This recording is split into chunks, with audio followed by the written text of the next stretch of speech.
اعوذ باللہ من الشیطان الرجیم بسم اللہ الرحمن الرحیم ان اللہ وملائکتہ یصلون علی النبی یا ایہا الذین آمنوا صلوا علیہ وسلموا تسلیما اللہم صل علی سیدنا ونبینا وشفیعنا ومولانا محمد وعلی آل محمد وبارک وسلم۔ محترم خواتین و حضرات، السلام علیکم۔ پیام صبح کے ساتھ ایک بار پھر حاضر میں ہوں آپ کا میزبان انیق احمد۔ ماہ مبارک کے حوالے سے، ماہ رمضان کے حوالے سے یہ خصوصی پروگرام ہم آپ کی خدمت میں پیش کر رہے ہیں اور پورے ماہ مبارک میں پیش کرتے رہیں گے۔ ایک نیا موضوع ہوتا ہے روزانہ اور ایک نئے مہمان ہوتے ہیں۔ مقصد صرف یہ کہ یہ ماہ مبارک نزول قرآن کا مہینہ قرآن کریم سے جوڑا جائے، سیکھا جائے، سمجھا جائے کہ قرآن کریم ہم سے کیا مخاطبت کر رہا ہے، ہمیں کیسا دیکھنا چاہتا ہے اور ہمیں کہاں دیکھنا چاہتا ہے۔ خواتین و حضرات، آج کا موضوع ہمارا ہے دعا۔ دعا کے تعلق سے ہمارا دین ہمیں کیا تعلیم کرتا ہے۔ وَقَالَ رَبُّكُمُ ادْعُونِي أَسْتَجِبْ لَكُمْ إِنَّ الَّذِينَ يَسْتَكْبِرُونَ عَنْ عِبَادَتِي سَيَدْخُلُونَ جَهَنَّمَ دَاخِرِينَ۔ اللہ تعالیٰ قرآن کریم میں فرما رہا ہے، دعا مانگو مجھ سے، میں دعائیں قبول کرتا ہوں۔ جو مجھ سے دعا نہیں مانگے گا، تکبر کرے گا، اس کو میں جہنم میں ڈال دوں گا۔ اللہ اکبر۔ الدعاء مخ العبادہ۔ اللہ کے رسول صلی اللہ علیہ وآلہ وسلم ارشاد فرماتے ہیں، دعا عبادت کا مغز ہے۔ الدعاء هو العبادہ، دعا ہے ہی عبادت۔ ان ربی لسمیع الدعاء۔ اللہ اکبر۔ دعا کے معنی کیا ہیں؟ دعا کی تفہیم کیا ہے؟ دعا مانگنے پر اتنا اصرار کیوں ہے اللہ تعالیٰ کا؟ اللہ جانتا ہے کہ مجھے اور آپ کو کیا چاہیے، لیکن اللہ کیوں یہ چاہتا ہے کہ ہم اور آپ اللہ کو پکاریں؟ حضرت امام زین العابدین کا قول یاد آتا ہے، اللہ اکبر۔ آپ فرماتے ہیں کہ مجھے کیا چاہیے اے اللہ تیرے علم میں ہے، لیکن میں تجھ سے دعا مانگتا ہوں کیونکہ یہ تیرا حکم ہے۔ میں کون ہوتا ہوں تجھے یہ بتانے والا کہ مجھے کیا چاہیے؟ اللہ علیم ہے، اللہ خبیر ہے۔ بعض اوقات ہماری دعائیں قبول ہوتی ہیں، بعض اوقات دعائیں قبول نہیں ہوتی۔ اس کی وجہ کیا ہے؟ اس کا فلسفہ کیا ہے؟ انبیاء کی دعائیں، ان پر بھی کچھ بات کروائیں گے، اور سرکار دو عالم صلی اللہ علیہ وآلہ وسلم کی دعائیں خاص طور پر ربنا آتنا فی الدنیا حسنۃ وفی الآخرۃ حسنۃ وقنا عذاب النار پر بھی بات ہم کروائیں گے۔ ہماری خوش قسمتی تشریف فرما ہے محترم مفتی منیب الرحمان صاحب۔ خواتین و حضرات، مفتی منیب الرحمان صاحب کون واقف نہیں آپ سے؟ ہمارے ملک کے ممتاز عالم دین، ایک مقبول اور محبوب نام، روزنامہ دنیا کے مستقل کالم نگار محترم مفتی منیب الرحمان صاحب۔ مفتی صاحب کو خوش آمدید کہتے ہوئے پروگرام کا آغاز اللہ تعالیٰ کے بابرکت نام سے، سورہ مومن اور آیت نمبر 60۔ اعوذ باللہ من الشیطان الرجیم، بسم اللہ الرحمن الرحیم۔ وَقَالَ رَبُّكُمُ ادْعُونِي أَسْتَجِبْ لَكُمْ إِنَّ الَّذِينَ يَسْتَكْبِرُونَ عَنْ عِبَادَتِي سَيَدْخُلُونَ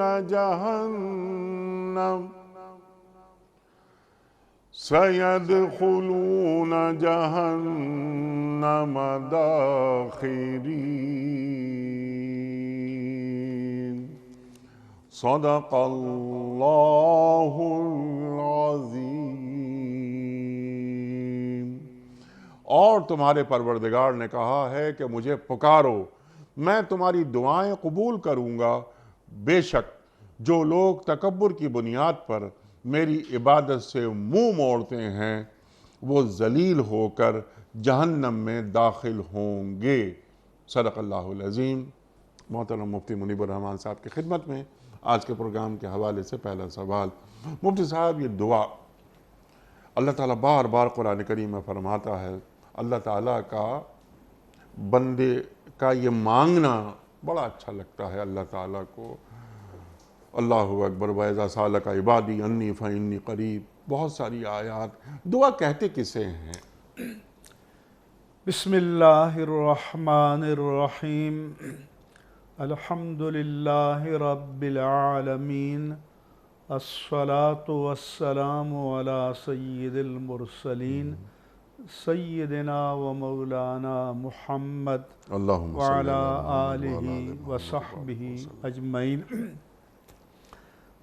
انیق احمد صاحب، دعا کے لفظی معنی تو ہیں پکارنا، لیکن قرآن و سنت اور شریعت کی اصطلاح میں دعا کے معنی ہیں تضرع کے ساتھ، عاجزی کے ساتھ، گڑ گڑا کر اللہ کی عطا پر یقین رکھتے ہوئے اور اس کے مواخذے سے ڈرتے ہوئے اس کی بارگاہ میں اپنی مرادوں کو، تمناؤں کو، آرزوؤں کو، جائز خواہشات کو پیش کرنے کا نام دعا ہے۔ ٹھیک۔ اللہ تبارک و تعالیٰ سے جو بندے کا تعلق ہے وہ عجز کا، تواضع کا، انکسار کا ہونا چاہیے، اور یہ عجز، یہ تواضع، یہ انکسار، یہ خوف و رجا ایک تو معروف عبادات میں ہوتا ہے جیسے نماز ہے اور دیگر عبادات ہیں، اور ایک دعا کی صورت میں ہوتا ہے۔ فرق یہ ہے کہ عبادت کے لیے، نماز کے لیے اللہ تبارک و تعالیٰ نے ایک فارمیشن، ایک ہیئت، ایک طریقہ کار، ارکان، فرائض، واجبات، سنن اور مستحبات پر مشتمل ایک پورا اسٹرکچر بتایا ہے کہ اس کے مطابق ہم نے نماز پڑھنی ہے، عبادت کرنی ہے۔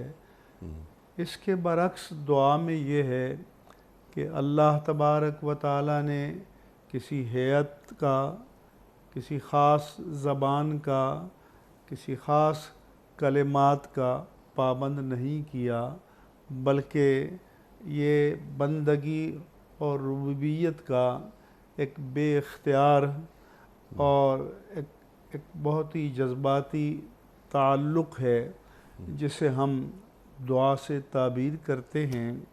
اس لیے جو آپ نے دو حدیثوں کی طرف اشارہ کیا کہ الدعاء مخ العبادہ، کہ دعا عبادت کا مغز ہے، کیونکہ عبادت میں بھی اللہ کی بارگاہ میں انتہائی تذلل، تواضع اور انکسار کیا جاتا ہے، اور دعا میں یہ تمام چیزیں بطریق کمال پائی جاتی ہیں۔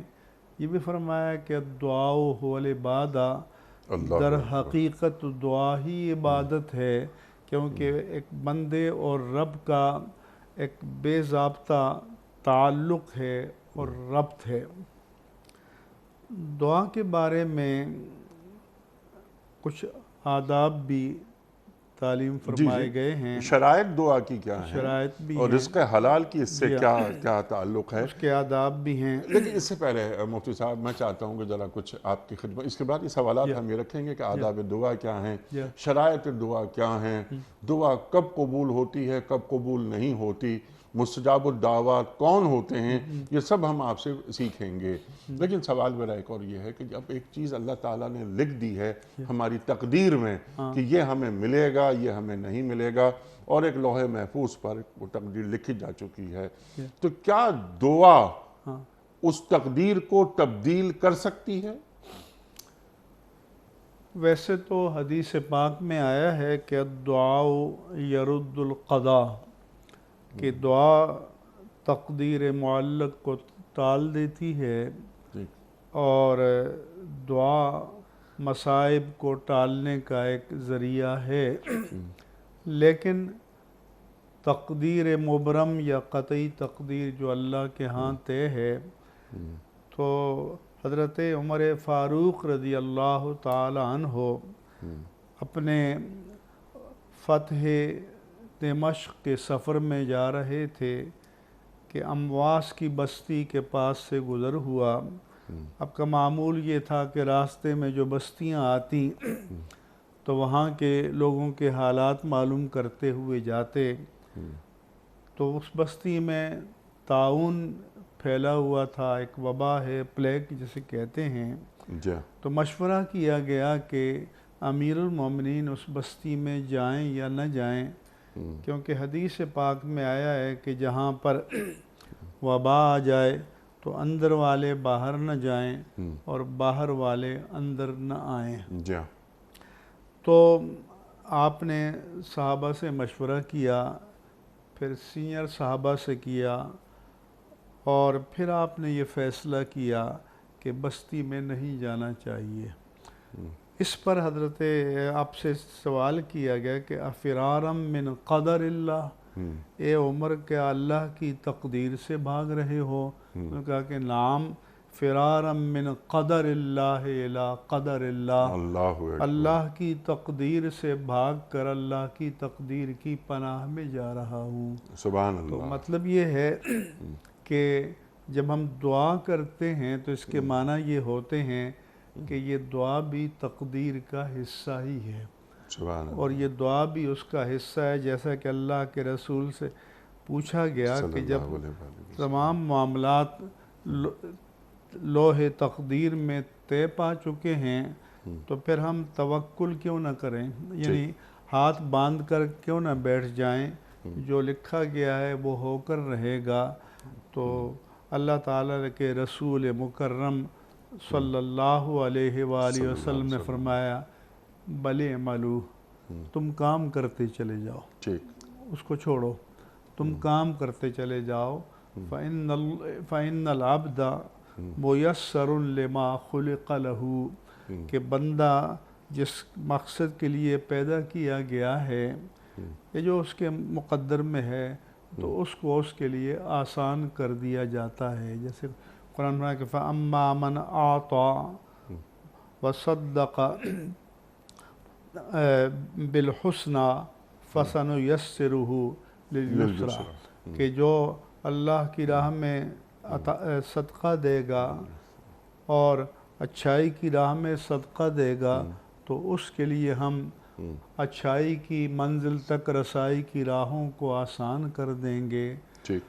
وَأَمَّا مَنْ بَخِلَ وَاسْتَغْنَى، جو بخیل بن جائے گا اور اللہ سے بے نیاز ہو جائے گا، فَسَنُيَسِّرُهُ لِلْعُسْرَى، تو اس کے لیے دشواری کی راہوں کو آسان کر دیں گے۔ اس لیے یوں سمجھنا چاہیے کہ ہمارا کام، بندگی کا کام دعا کرنا ہے، اور عطا کرنا یا کیا عطا کیا جائے یا کب عطا کیا جائے یہ رب کی قدرت و اختیار میں ہے، اسے رب تبارک و تعالیٰ کی مشیت پر، رضا پر چھوڑ دینا چاہیے۔ سبحان اللہ۔ یہ جب ہم دعا مانگتے ہیں، صدقہ مصیبتوں کو ٹال دیتا ہے، کہ دعا عمر میں اضافہ کر سکتی ہے؟ جی ہاں، فرمایا کہ حضور اکرم صلی اللہ علیہ وآلہ وسلم نے فرمایا کہ عمر میں کوئی چیز اضافہ نہیں کرتی مگر دعا، اور رزق میں اضافہ ہوتا ہے نیکی سے۔ تو یہ حدیث میں ہے کہ دعا جو ہے وہ عمر میں اضافے کا باعث بنتی ہے، اس لیے فرمایا کہ من اراد ان یزاد لہ فی رزق ہی، جو چاہتا ہے کہ اس کے رزق میں اضافہ ہو اور اس کی عمر دراز ہو تو فَلْيَكْثُرِ الدُّعَاء، وہ کثرت سے اللہ کی بارگاہ میں دعا کرے۔ تو اس لیے حضور نے فرمایا ہے تو ہمارا ایمان ہونا چاہیے جی جی، کہ سبحان اللہ سبحان اللہ۔ اللہ کے رسول صلی اللہ علیہ وسلم کا ارشاد ہے تو وہ حرف آخر ہے۔ یا وَيُنْسَوْ لَهُ فِي عُمْرِهِ، کہ اسے عمر میں ڈھیل دی جائے تو فَلْيَكْثُرِ الدُّعَاء، وہ کثرت سے دعا کرے۔ سبحان اللہ۔ اس کے بعد آپ نے آداب دعا کی بات جی جی کی، جی، تو پہلا ادب تو یہ ہے کہ جو بندہ رب سے مانگ رہا ہے اسے اللہ تعالیٰ کی عطا پر کامل یقین ہونا چاہیے۔ سبحان اللہ۔ اس لیے حضور نے فرمایا کہ اگر کوئی بندہ کہ اللہم اغفر ان شئت، اللہم ارحم ان شئت، اے اللہ اگر تو چاہے تو بخش دے، اگر تو چاہے تو رحم فرما، یا اللہم ارزقنی ان شئت، تو چاہے تو میرے رزق میں اضافہ فرما۔ تو اللہ تعالیٰ پر تو کسی کا بس نہیں چلتا۔ فرمایا کہ وَلِيَعْزِمِ الْمَسْأَلَةَ، جی بندگی کا قرینہ یہ ہے کہ وہ عزم صمیم کے ساتھ، پختہ ایمان و ایقان کے ساتھ اور یقین راسخ کے ساتھ اللہ سے مانگے کہ میں نے لے کر رہنا ہے۔ میں مثال سے سمجھایا کرتا ہوں کہ آپ کے دروازے پہ کوئی آتا ہے، دروازہ ناک کرتا ہے، بیل بجاتا ہے، اندر سے پوچھتے ہیں کہ کون؟ وہ کہتا ہے دے دے اللہ کے نام پر، تو اندر سے آواز آتی ہے کہ بابا معاف کرو۔ پھر 2 منٹ کے بعد پھر بیل بجتی ہے، اندر سے پوچھا جاتا ہے کون؟ تو کہتا ہے کہ اللہ کے نام پر دے دو، تو کہتا ہے کہہ جو دیا معاف کرو۔ پھر بیل بجتی ہے تو پوچھتا ہے کون؟ تو وہ آ کے دروازہ کھول کے جھٹکتا ہے کہ کہہ جو دیا معاف کرو۔ لیکن اس کے بعد پھر بیل بجتی ہے، وہ کہتا ہے کون؟ تو کہتا ہے دے دو اللہ کے نام پر۔ تو جب اس کو یقین ہوتا ہے کہ یہ گداگر کچھ لیے ہوئے نہیں ٹلے گا تو وہ کچھ دے کر اسے ٹالتا ہے۔ تو میں کہتا ہوں کہ جتنا کسی گداگر کو بندے کی عطا پر یقین ہے اتنا تو بندے کو رب کی عطا پر یقین ہونا چاہیے۔ اس لیے وَلِيَعْزِمِ الْمَسْأَلَةَ، پختہ عزم کے ساتھ، ایمان کے ساتھ، ایقان کے ساتھ اور یقین راسخ کے ساتھ بندے کو اللہ تبارک و تعالیٰ سے دعا مانگنی چاہیے۔ دوسرا یہ ہے کہ رسول اللہ صلی اللہ علیہ وآلہ وسلم نے فرمایا کہ ان اللہ یقبل دعاء العبد ما لم یدع باسم او قطیعۃ رحم او ما لم یستعجل، کہ اللہ تعالیٰ بندے کی دعا کو قبول فرماتا ہے۔ اس کا وعدہ ہے، جیسا کہ آپ نے آیت پڑھی کہ ادعونی استجب لکم، تم مجھ سے مانگو میں تمہاری دعا کو قبول فرماؤں گا۔ وَإِذَا سَأَلَكَ عِبَادِي عَنِّي فَإِنِّي قَرِيبٌ، اے پیارے حبیب صلی اللہ علیہ وسلم، جب آپ سے میرے بندے میرے بارے میں پوچھیں، کیونکہ صحابہ کرام نے پوچھا کہ ربنا بعید ننادی ہے ام قریب نناجی ہے، کیا ہمارا رب دور ہے کہ ہم زور زور سے پکاریں، یا قریب ہے کہ ہم سرگوشی کے انداز میں دعا کریں؟ تو اللہ نے فرمایا کہ جب آپ سے میرے بندے میرے بارے میں پوچھیں تو ان سے کہہ دیجئے کہ میں قریب ہوں۔ اور فرمایا کہ اجیب دعوت الداع اذا دعان، کہ جب کوئی دعا کرنے والا مجھ سے دعا کرتا ہے تو میں اس کی دعا کو قبول فرماتا ہوں۔ صرف اتنی بات ہے کہ فَلْيَسْتَجِيبُوا لِي وَلْيُؤْمِنُوا بِي لَعَلَّهُمْ يَرْشُدُونَ، اگر وہ چاہتا ہے کہ میں اس کی مرادیں پورا کروں تو وہ بھی تو میرے حکم کو مان لیا کرے اور مجھ پر ایمان لائے تاکہ وہ ہدایت پائے۔ یہ جو آیت آپ نے پڑھی تھی کہ ادعونی استجب لکم، کہ تم مجھ سے دعا کرو، اللہ فرماتا ہے میں تو ہماری دعا کو قبول فرماؤں گا، اور فرمایا کہ ان الذین یستکبرون عن عبادتی، کہ وہ لوگ جو میری عبادت سے کو تکبراً چھوڑتے ہیں، استکبار کرتے ہیں، اور چونکہ ما سبق میں اس سے پہلے سیاق میں دعا کا ذکر ہے، تو علماء نے فرمایا کہ یہاں دعا بھی مراد ہے کہ جو استکبار کے طور پر تکبر میں مبتلا ہو کر مجھ سے دعا نہیں کرتے، تو میں ان کو ذلیل و رسوا کر کے جہنم میں داخل کر دوں گا۔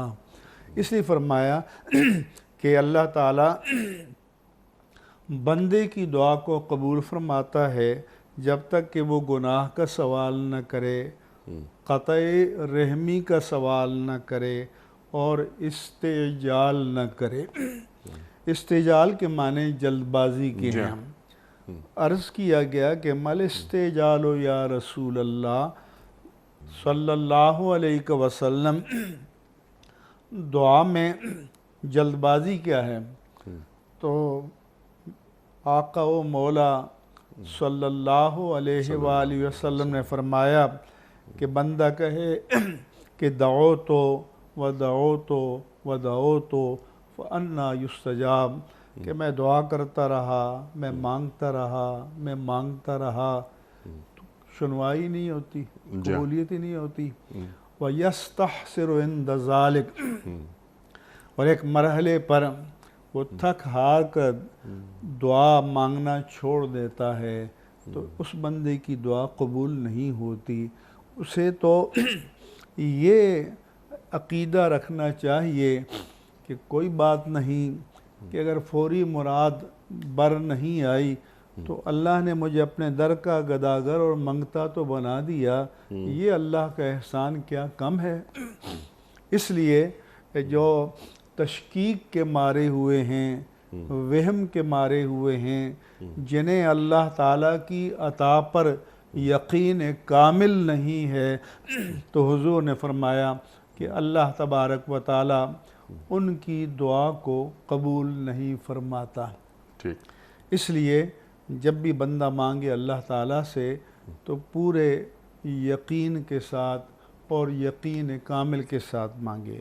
پھر علماء نے فرمایا کہ بعض جو قبولیت دعا کے مقامات ہیں تو وہاں مانگنی چاہیے، جیسے جب آدمی عمرے کے لیے جائے، جب پہلے بیت اللہ پر نظر پڑے تو جو دعا اس کو مطلوب ہے وہ مانگے۔ امام اعظم ابو حنیفہ نعمان بن ثابت رضی اللہ عنہ سے پوچھا گیا کہ اگر اللہ تعالیٰ کی طرف سے ہو کہ ایک دعا جو تم نے مانگنی ہے مانگ لو، میں پورا کروں گا، تو آپ کون سی دعا مانگیں گے؟ انہوں نے فرمایا کہ میں یہ دعا مانگوں گا کہ اے اللہ مجھے مستجاب الدعوات بنا دے۔ سبحان اللہ۔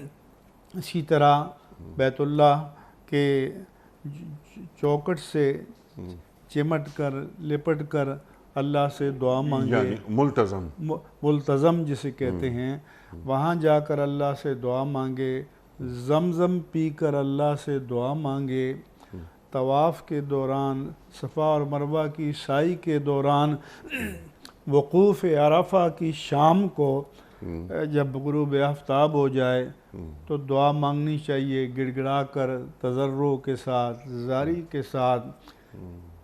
رسول اللہ صلی اللہ علیہ وآلہ وسلم نے دعا لامتہ عشیۃ عرفہ، اپنی امت کے لیے عرفہ کی شام کو گڑ گڑا کر دعا مانگی، جی، تو اللہ کی طرف سے جواب آیا کہ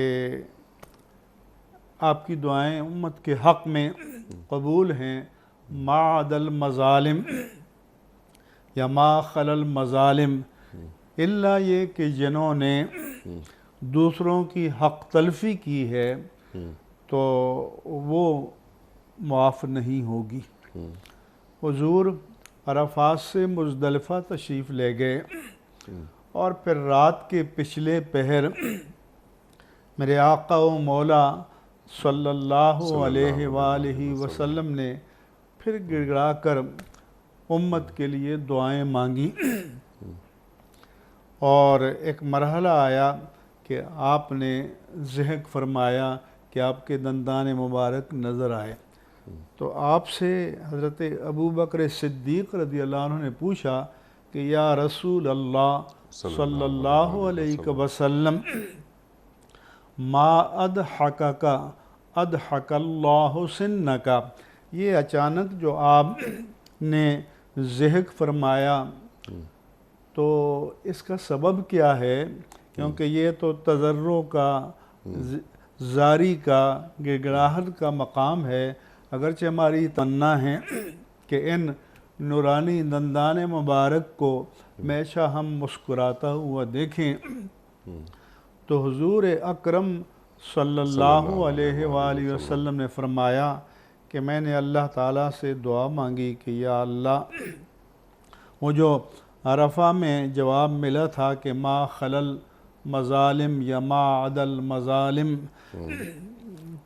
کہ مظالم معاف نہیں ہوں گے، تو میں نے اللہ سے عرض کی کہ یا اللہ ان شئت آطیت المظلوم وعفوت الظالم، یا اللہ اگر تو چاہے تو مظلوم کو اپنے پاس سے عطا کر کے راضی کر لے اور ظالم کو معاف کر دے۔ اب ظاہر ہے کہ ہم جیسے گناہگار کے کسی نے گردن پکڑی ہوگی اور اللہ اس کرم پر آ جائے اور فرمایا کہ تجھے یہ اس کی گردن چاہیے یا جنت چاہیے، تو وہ کہے گا اس کی گردن پکڑ کر مروڑ کر میں کیا کروں گا، جنت عطا فرما دے۔ تو اللہ تعالیٰ نے میری دعا کو حضور فرماتے ہیں قبول فرما لیا۔ جب اللہ تعالیٰ نے قبول فرما لیا تو شیطان نا امید ہو گیا، تو فرمایا کہ اب شیطان جا رہا ہے کہ کہتا ہے کہ یا آصفا، ہائے میں تباہ ہو گیا، برباد ہو گیا، وَيَحْسُو عَلَىٰ رَأْسِهِ التُّرَابَ، اور اپنے بالوں میں مٹی ڈال رہا ہے۔ تو حضور نے اس حد تک جا کر دعا مانگی، بلکہ ایک حدیث میں یہ ہے بھی آپ صلی اللہ علیہ وآلہ وسلم نے فرمایا کہ لِكُلِّ نَبِيٍّ دَعْوَةٌ مُسْتَجَابَةٌ، اللہ تعالیٰ نے ہر نبی کو قبولیت دعا کا ایک چانس دیا، ایک موقع دیا کہ مانگو جو مانگنا ہے۔ تو حدیث میں آتا ہے فَتَعَجَّلَ كُلُّ نَبِيٍّ دَعْوَتَهُ، تو ہر نبی نے جو کچھ مانگنا تھا فوراً مانگ لیا۔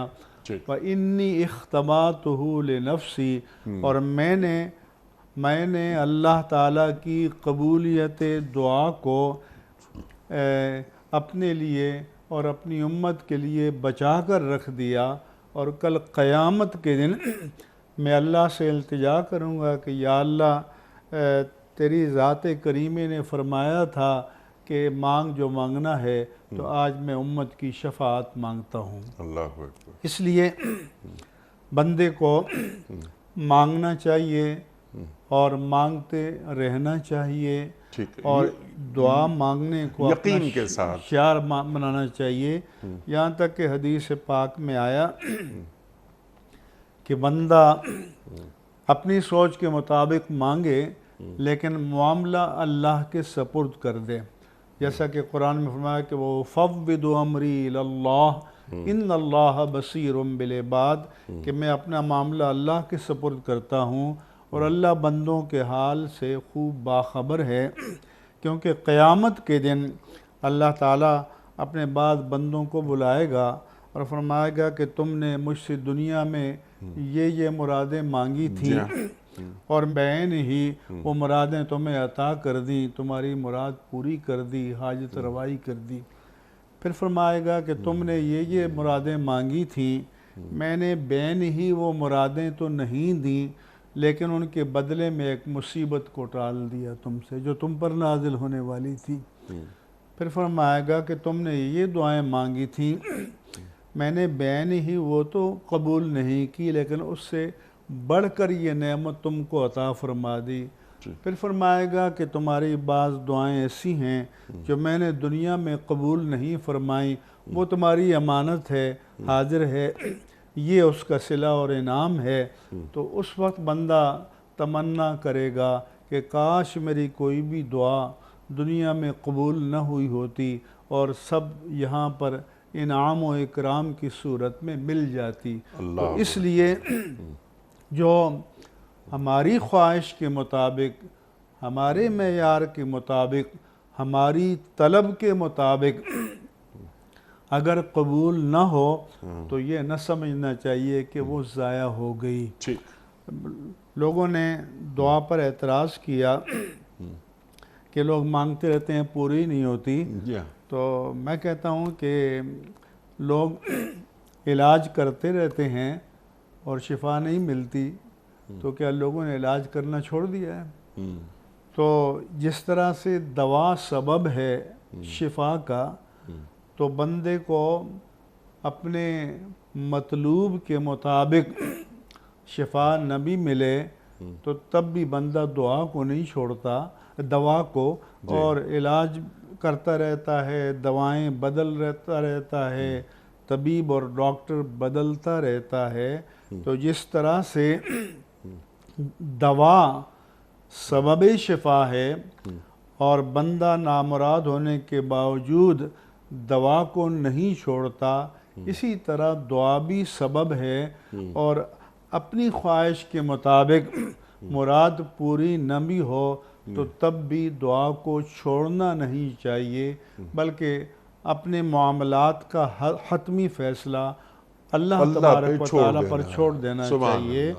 اور اسی لیے دعائے استخارہ تعلیم فرمائی گئی کہ جب بندہ اپنے کسی معاملے میں جو اصل کے اعتبار سے جائز اور مباح ہے لیکن فیصلہ نہ کر پائے، جیسے اپنے بیٹے یا بیٹی کے لیے رشتہ کہاں کرنا ہے اور یہاں پیشکش قبول کرنی چاہیے یا نہیں، یا کسی کو ایک سے زیادہ جاب کی آفر آ جائے تو اس کو کس کو ماننا چاہیے، کس کو نہیں ماننا چاہیے، کہیں پر پڑوس میں مکان لینا ہے، کسی کے ساتھ شراکت کرنا ہے، اور اپنے ذہن سے تیقن کے ساتھ فیصلہ نہیں کر پاتا، تو اللہ کے پیارے حبیب صلی اللہ علیہ وآلہ وسلم نے دعائے استخارہ تعلیم فرمائی کہ یوں دعا مانگو کہ اللہم انی استخیرک بعلمک واستقدرک بقدرتک واسألک من فضلک العظیم، کہ اے اللہ میں خیر کے تعین کے بارے میں تیرے علم سے رہنمائی چاہتا ہوں، فَإِنَّكَ تَعْلَمُ وَلَا أَعْلَمُ، اور میں کیونکہ تو جانتا ہے اور میں نہیں جانتا، وَتَقْدِرُ وَلَا أَقْدِرُ، تو قدرت رکھتا ہے اور میں عاجز ہوں، وَأَسْأَلُكَ مِنْ فَضْلِكَ الْعَظِيمِ، اور تیرے فضل عظیم سے سوال کرتا ہوں، وَأَسْتَقْدِرُكَ بِقُدْرَتِكَ، میں تیری قدرت سے قدرت طلب کرتا ہوں۔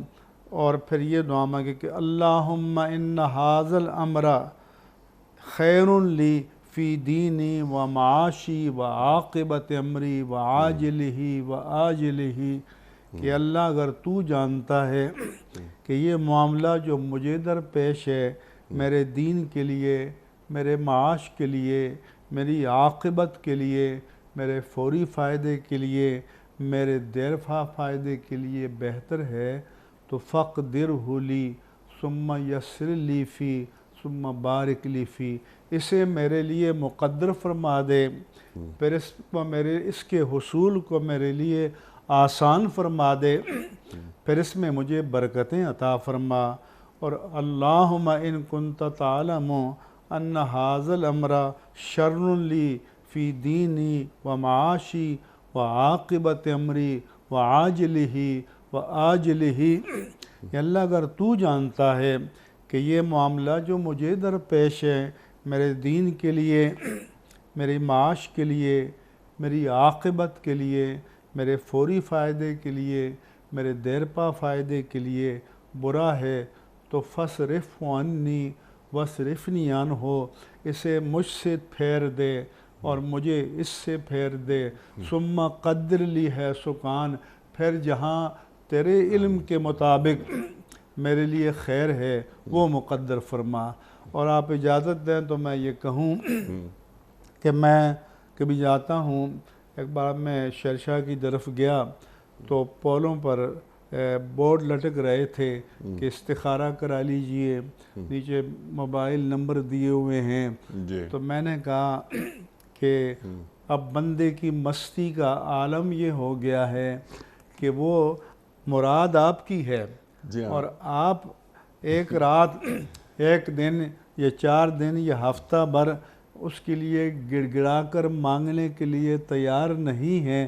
اس کے لیے بھی آپ کو کرائے کا بندہ چاہیے کہ آپ فلان جگہ چلے جائیں، ان کو فیس دے دیں، نذرانہ دے دیں۔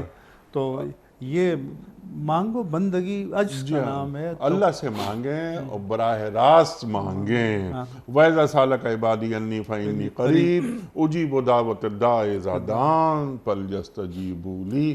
آپ نے بتائی یہ بات، اور حضور چند سوالات میں رکھنا چاہ رہا ہوں آپ کی خدمت میں۔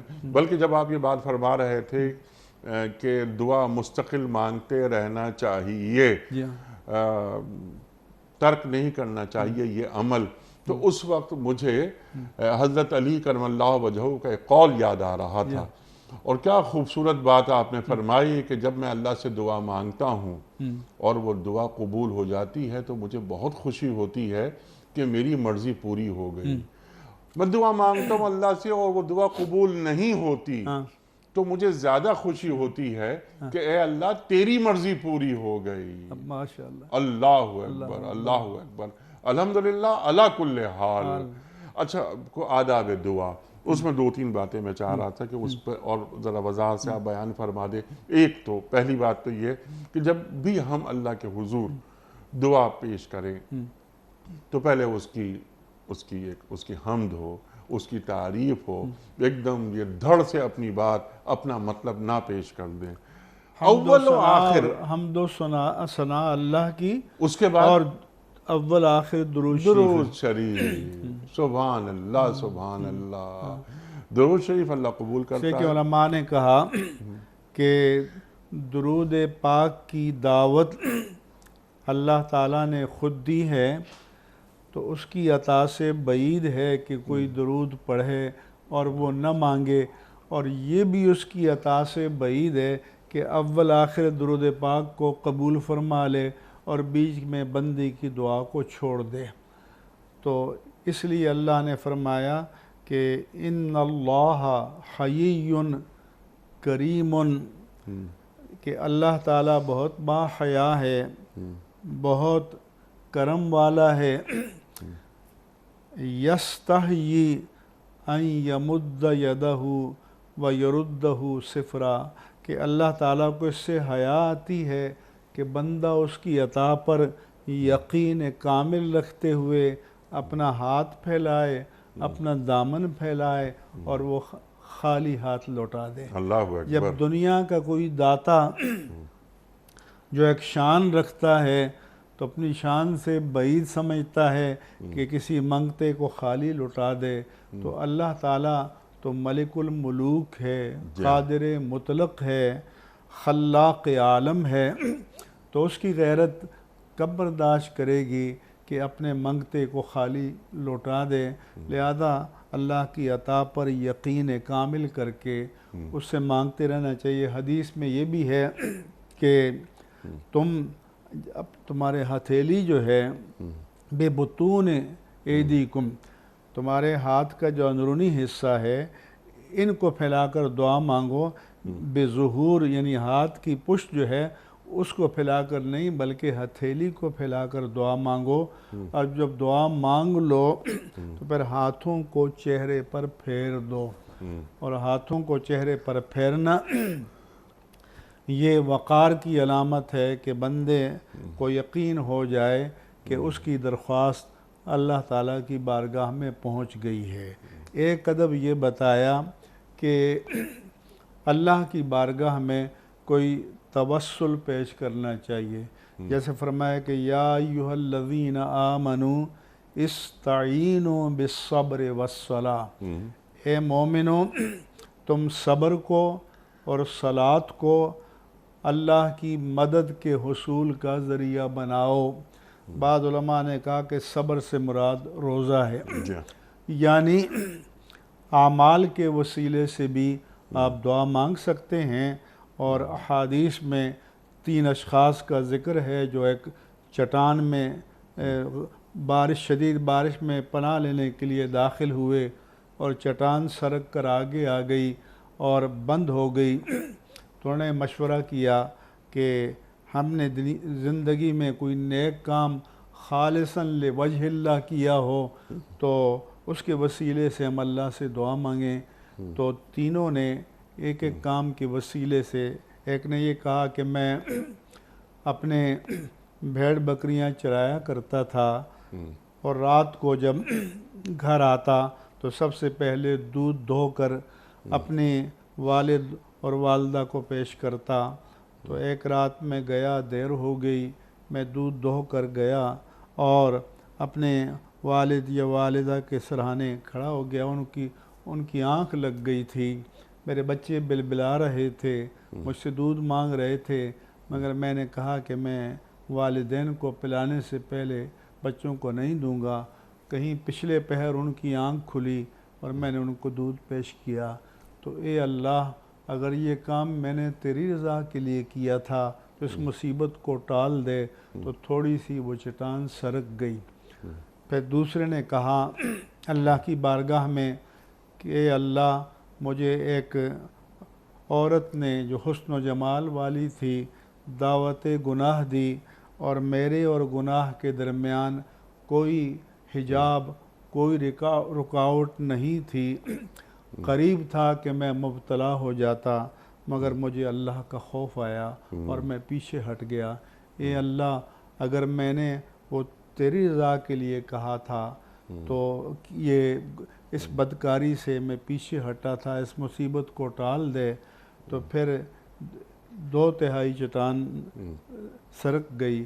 پھر تیسرے نے کہا کہ یا اللہ، میں نے ایک شخص سے مزدوری پر کام کاج کرایا اور پھر اس کو اجرت دی مویشیوں کی صورت میں، وہ ناراض ہو گیا، ناپسند کیا اور ناراض ہو کر چلا گیا۔ کئی سالوں کے بعد آیا کہ آپ پر میری اجرت ڈیو ہے، واجب الادا ہے، دے دیں۔ تو میں نے ایک ریوڑ کہا کہ یہ لے جاؤ۔ اس نے کہا آپ مذاق اڑا رہے ہیں میرا، میں تو اپنی مزدوری مانگنے آیا ہوں۔ تو میں نے اس سے کہا کہ جو اس وقت میں تمہیں اجرت میں دے رہا تھا تم نے نہیں لی، تو میں ان جانوروں کو پالتا رہا، پرورش کرتا رہا، یہ مزید بچے پیدا ہوئے، پورا ریوڑ بن گئے، یہ سب تمہارا ہے، اور میں نے اس کو دے دیا۔ تو وہ چٹان پوری سرک گئی اور وہ اس مصیبت سے نجات پا گئے۔ اسی طرح سے قرآن میں اللہ تعالیٰ نے فرمایا وَلَوْ أَنَّهُمْ إِذْ ظَلَمُوا أَنفُسَهُمْ جَاءُوكَ فَاسْتَغْفَرُوا اللَّهَ وَاسْتَغْفَرَ لَهُمُ الرَّسُولُ وَجَدُوا اللَّهَ تَوَّابًا رَحِيمًا، کہ اگر یہ لوگ اپنے آپ پر اپنی بدعمالیوں کی وجہ سے ظلم کر لیں تو یہ اللہ، اے پیارے حبیب صلی اللہ علیہ وسلم، یہ آپ کی بارگاہ میں حاضر ہوں اور اللہ سے استغفار کریں اور رسول بھی ان کے لیے استغفار کریں تو وہ اللہ کو بہت توبہ قبول فرمانے والا اور رحم فرمانے والا پائیں گے۔ سبحان اللہ۔ آخری سوال آج کے پروگرام کا، لیکن اس سے قبل چھوٹی سی بات کہ وہ کون کون سے مقامات ہیں یا کون کون سے اوقات ہیں کہ جہاں پر اللہ اپنے بندے کی دعائیں قبول کرتا ہے۔ بہت ساری باتیں آپ نے بیان فرما دی، لیکن جب ایک بندہ افطار کرتا ہے، افطار کا وقت ہوتا ہے اور وہ اللہم انی لک صمتو وبک آمنتو وعلیک توکلتو، اس وقت دعا مانگتا ہے تو وہ دعا قبول ہوتی ہے۔ یہاں حدیث میں آیا، ایک تو یہ ہے کہ امام جب خطبے کے لیے کھڑا ہوتا ہے سبحان اللہ سبحان اللہ، تو اختتام نماز تک ایک لمحہ ہوتا ہے جس میں اللہ دعا قبول فرماتا ہے، تو اس وقت دعا کرنی چاہیے۔ ایک حدیث پاک میں آتا ہے کہ عصر کے بعد ایک وقت ہے جو قبولیت دعا کا ہے، تو اگر کوئی بندہ عصر کی نماز پڑھ کر غروب آفتاب تک بیٹھ کر دعائیں مانگتا رہے تو لمحہ قبولیت دعا اسے نصیب ہو روزانہ جائے گا۔ یا شب جمعہ؟ روزانہ، روزانہ۔ یہ روزانہ کا ہے۔ اچھا۔ اور دوسرا شب جمعہ کے لیے بھی آیا ہے۔ تیسرا جیسے آپ نے بتایا کہ افطار کے وقت بندہ دعا کرے، پھر یہ بھی آیا کہ رات کے پچھلے پہر بندہ اللہ کی بارگاہ میں دعا کرے تو اللہ تعالیٰ قبول فرماتا ہے۔ اور یہ بھی حدیث میں ہے کہ من لم یسأل اللہ یغضب علیہ، اور جو اللہ سے نہیں مانگتا، یہ بندے کے عجب اور یہ تکبر اور استغنا اور رب سے بے نیازی کی علامت ہے، اللہ اس پر ناراض ہوتا ہے۔ بندے کو اللہ سے مانگنا چاہیے، مانگتے رہنا چاہیے، یہ مسلسل عمل ہے، مسلسل عمل ہے۔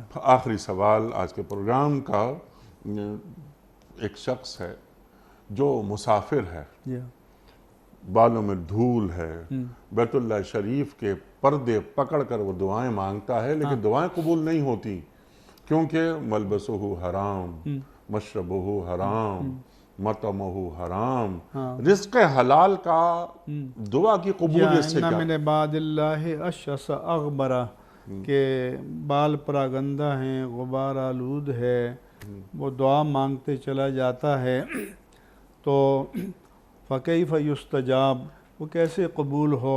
ومطعمہ حرام ومشربہ حرام وملبسہ حرام وغذی بالحرام، کہ کھانا حرام کا، لباس حرام کا، پینا حرام کا، غذا جو اس کے بدن میں داخل کی گئی اور جو جزو بدن بنی اور جو اس کے خون میں شامل ہو گئی وہ حرام ہے۔